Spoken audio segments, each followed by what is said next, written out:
In case that you have a problem where your Google Pixel won't charge, first thing we need to check if our charger is actually connected to the power source and that power source has actual power.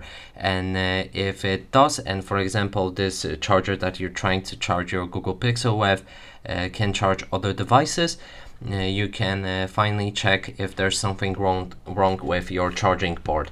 So the charging port on your Google Pixel is located right here, and if it's dirty or something, you can try removing any dust or any particles from it using but here let me tell you also before you do that, I'm gonna use the metal needle.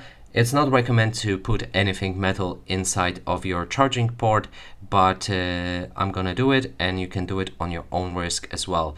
So you can try to remove any dust from it. Also make sure to power off your device before you insert anything inside of it. And the last thing is that your charging port might be fatally damaged, and that would mean you need to bring your phone to repair station to actually repair that charging port.